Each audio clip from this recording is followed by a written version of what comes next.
They asked about 2,000 people to find out which of these taboos I introduced today disturb Japanese people the most.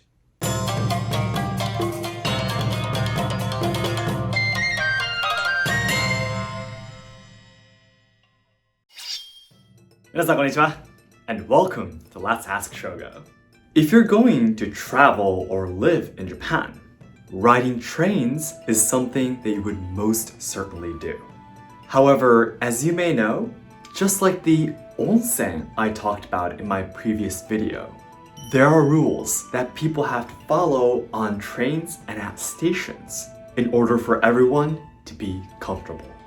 Originally, I wasn't intending on making this video, but in the comments of my onsen video, I found many people were quite concerned about how to ride Japanese trains too.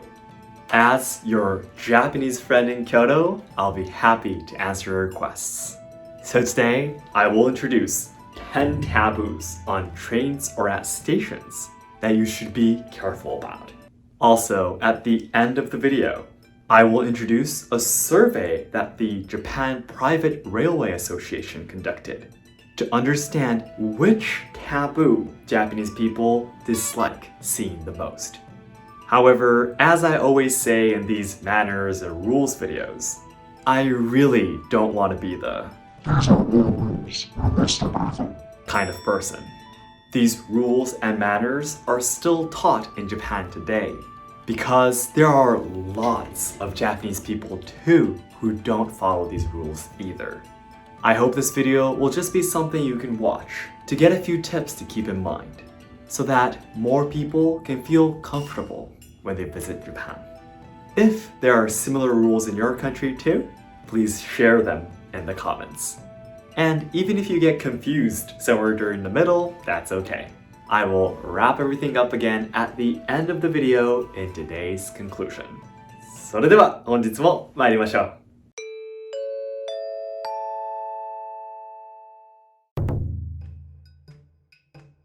1. Walking on both sides of the passageway. So let's start from a rule before riding the train. You must not walk in the middle or randomly on both sides of the passageway inside the stations.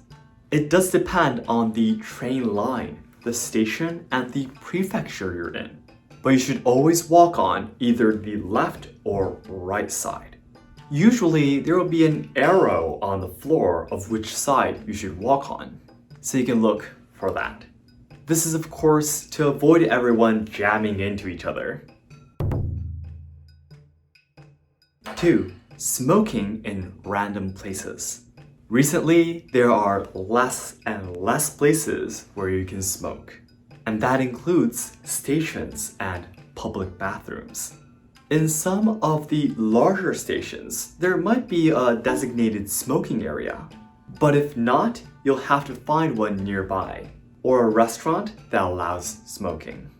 By the way, in the center areas of Kyoto, like near Kyoto Station or famous tourist sites, it has been against local regulations to smoke on the streets since 2007. The police will stop you and you will get a ticket. 3. Not lining up to get on a train. Now, it's time for you to get on a train.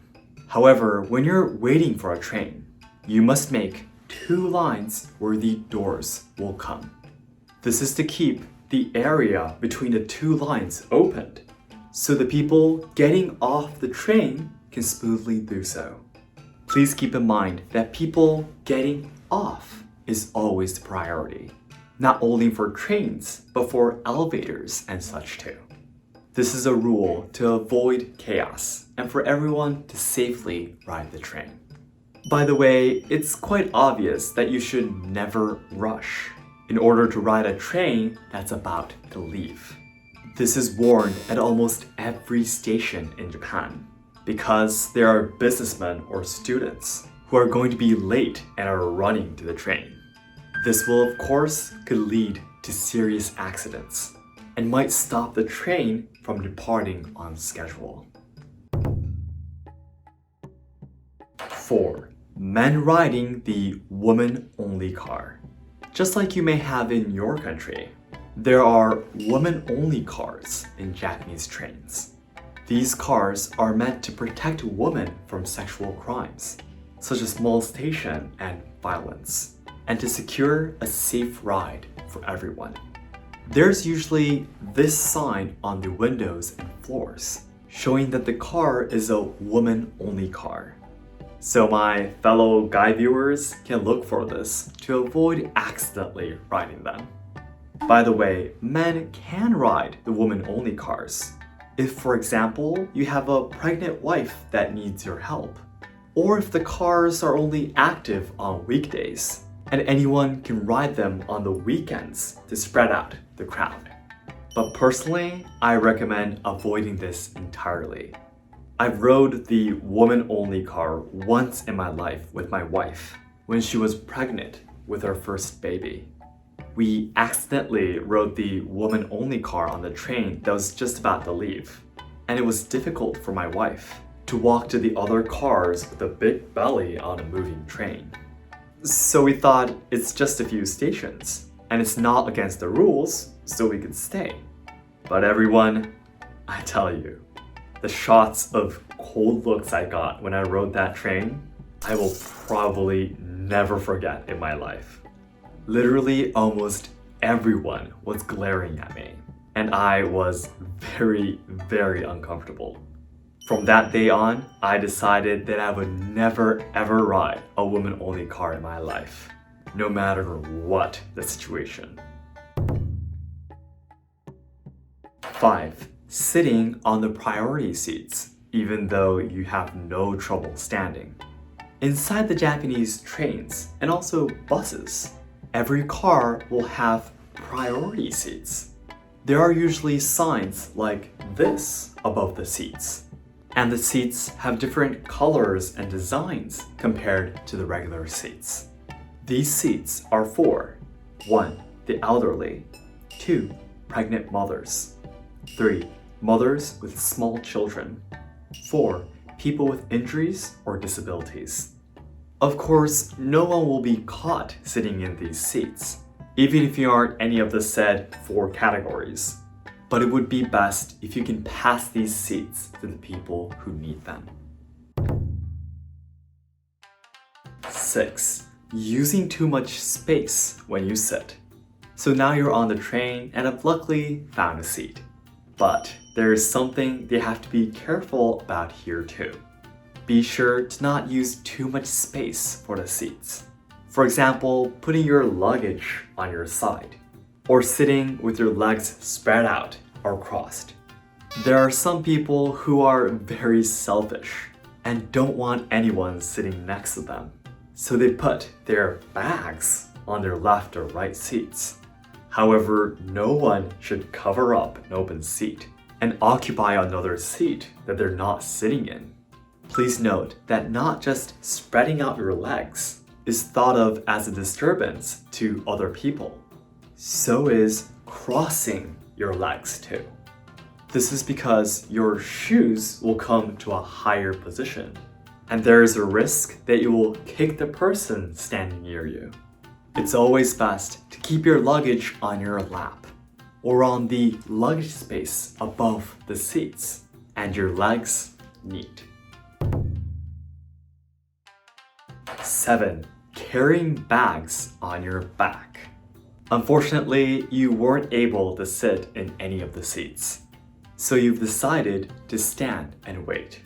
But there are a few things you must keep in mind, even when you're standing too.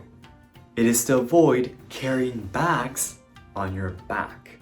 This is because they may be hitting the people around you, and it'll take up a lot of space. Be sure to carry them in the front or place them between your legs. Or again, use the luggage space above the seats. Some Japanese people say, if you're going to be carrying your bag in the front, wouldn't the amount of space you're using be the same? However, the distance you can be close to the other people standing near you by your front side and back are completely different. even if it's okay for you to be hitting someone back to back. You don't want to be an inch apart face to face with a stranger, right? So, just like when sitting in the seats, you must always mind your luggage. 8. Standing near the doors. We just talked about how we must stand inside trains, being aware of our luggage. But this rule is about where we stand. We must avoid standing near the doors of the train if you're not going to get off at the next station. The reason is quite simple. You'll get in the way of the people who are trying to get off and get in. It's understandable that the people want to stand near the doors because they want to get off as soon as possible. When the train arrives at the station, they're getting off. But you should move towards the inside as much as possible as soon as you ride the train. If the train is packed with people and there is no other option but to stand near the doors, it's best to get off the train at each station to make space for the people who want to get off, and then re-ride the train. By the way, I found an interesting opinion that it's best to avoid standing near an open seat too.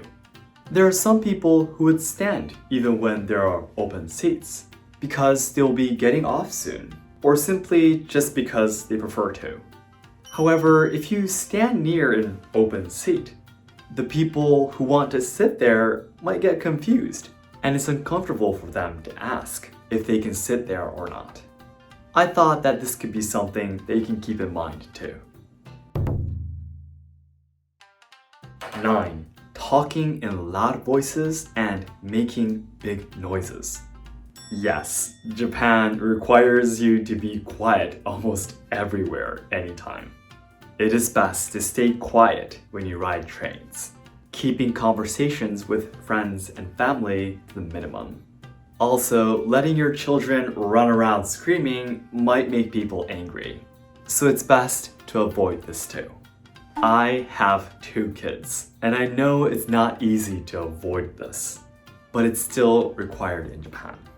I've seen situations where mothers with screaming children playing on the seats, literally being yelled at by an elderly for bad behavior. Also, this rule includes how you handle your phones too. Be sure that the music you're listening to with your earphones are not too loud, it'll disturb the people around you. Also, as many people might know, you're not allowed to talk on your phone inside the trains too. About this rule, there are many Japanese people too who argue, why can we talk with the people we're riding the train with, but not on the phone?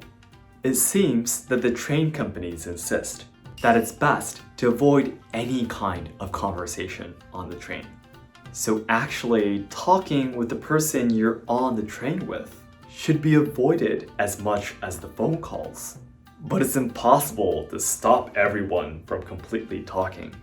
By the way, I once received a phone call from my wife when she was pregnant with our second baby. She was alone with our first daughter, so I thought it might be an emergency. Everything was okay, and the issue was nothing to worry about. But I got in trouble. Although I tried my best to cover my mouth so that it wouldn't disturb the other passengers, there was a crew member on the train that found me. もしもし、どうした?すみません、乗車中の通話は禁止されております。The man stood there until I hung up the phone, glaring at me the whole time. You might think that a short phone call wouldn't hurt, but you will have to endure all the staring and awkward atmosphere. 10. Eating and drinking. The last taboo is, you guessed it, eating and drinking. It is best to avoid eating and drinking on trains, especially if it's something that has a strong scent or might spill. If you need to eat or drink something, it's best to do so maybe on the benches of the platforms before riding the trains. But wait, What about the famous ekiben? The ekiben are sold at stations for long-distance trains like bullet trains. So if you're riding a Shinkansen, because it's going to be a long train ride, and the space is slightly bigger than the conventional lines, you're allowed to eat and drink on the train. You can even enjoy beer on the bullet trains too. It's one of the things I like to do when I ride long distance home to Hiroshima or Fukuoka. Then finally, let's take a look at the investigation results presented by the Japan Private Railway Association in 2020. They asked about 2,000 people to find out which of these taboos I introduced today disturb Japanese people the most. The top 3 are: number 3, manners regarding getting on and off of the train. Number 2, speaking in loud voices. Number 1, using too much space when sitting in seats. By the way, I personally don't like it when people who have no trouble standing hog the priority seats. It was a terrible feeling to see young people in their 20s talking and laughing while looking at their phones when my pregnant wife and I were standing right in front of them. These are the kind of Japanese people I literally hate the most. I really hope that more people can be considerate about others. Then lastly, today's conclusion. I introduced 10 taboos on Japanese trains and at stations. 1. Walking on both sides of the passageway. You must either walk on the left or right side of the passageway inside the station to avoid traffic. Which side you should walk on depends on each station, so you can look for signs. 2. Smoking in random places. Smoking is not allowed inside the trains, train stations, and bathrooms. Please find a designated smoking area. 3. Not lining up to get on the train. You must form 2 lines in front of the doors to ride the train. Always let the people getting off the train go first and never rush for the train. 4. Men riding the woman-only car. The woman-only cars have signs on the windows and floors. Men should definitely avoid riding them. 5. Sitting on the priority seats, even though you have no trouble standing. Almost every car of the trains have priority seats for the elderly, pregnant mothers, mothers with small children, and people with injuries or disabilities to sit. If you're healthy and fine, pass the chance to sit in these seats to others who need them. 6. Using too much space when you sit. Keep your luggage on your lap or on the luggage space above the seats, and keep your legs uncrossed and closed. 7. Carrying bags on your back. Bags carried on one's back might be a disturbance to the other passengers. Always carry them in the front, between your legs, or in the luggage space. 8. Standing near the doors. You will be getting in the way of people getting off and riding the train if you stand near the door. Once you ride the train, be sure to move inwards the train as much as possible. 9. Talking in loud voices and making big noises. You must try to stay quiet and avoid conversations with the people you're riding with. Be careful not to have your earphones leaking any sounds, and do not talk on your phones. 10. Eating and drinking. Unless you're riding a long-distance train like Shinkansen, you should avoid eating and drinking on the train because the scent will disturb others and you might spill drinks. The 3 taboos that disturb Japanese people the most are: number 3, manners regarding getting on and off the train. Number 2, speaking in loud voices. Number 1, using too much space when sitting in seats. So that's it for today. Thank you very much for watching. If you thought this is a useful video before coming over to Japan, please hit the like button to let me know. In this channel, you can take a closer look at Japanese traditional culture, tips on traveling to Kyoto, and social problems in Japan. So learners and lovers of Japanese language and culture, be sure to subscribe to enjoy more content. Thanks again, and I'll see you in my next video. どうもありがとうございました。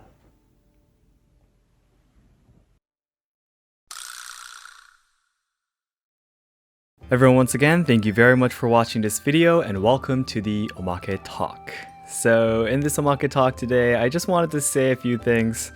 I introduced the 10 taboos of Japanese train rules, I guess, on Japanese trains. But to be honest, if you actually come over to Japan and ride the trains in Japan, you'll probably notice immediately that a lot of people actually don't follow these rules. There's a lot of people, eating on the trains or, standing with their backpacks on their back, and it's still a very common thing.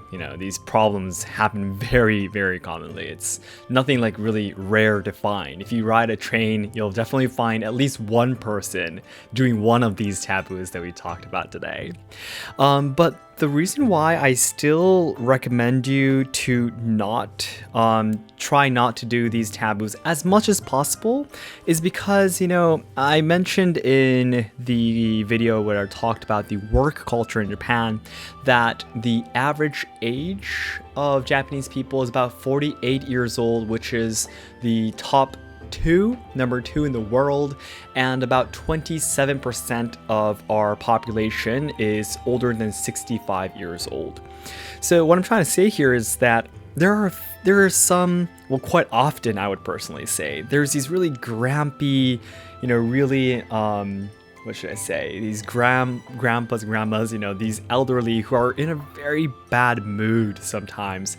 And in the video too, I said I seen some mothers being yelled at literally, but I really meant that.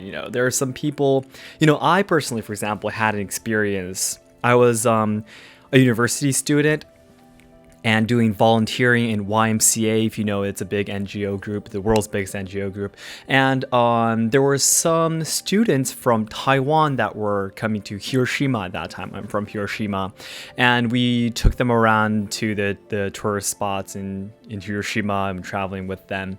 And then we were riding the train, and I studied abroad in Beijing. I speak Mandarin, so I was speaking in Chinese with them. Then there was this old man that suddenly stood up and came like right in front of my face. And he was like, "Shut up," and he was like, "Shut up, this effing Chinese." And I was like, I'm sorry, sir. I'm Japanese. There was this really awkward moment. But anyways, there's a lot of these really some of these really crampy people once in a while, and it's really a very unpleasant experience. And I don't want you to experience these things either. So that's something that I want you to be careful about. Yeah, I think a lot of Japanese people have experienced this kind of thing before. Yeah, especially with the mothers and children and very angry grandma kind of things, So I hope you can just keep that in mind, yes, for me. Okay, so then I hope you enjoyed watching this video, and I'll see you in the next manners and rules kind of video. I'm hoping to talk about sushi, actually, rules on eating sushi, and also on drinking sake as well. So I hope you can look forward to that. All right, everyone, thank you so much for watching. Goodbye.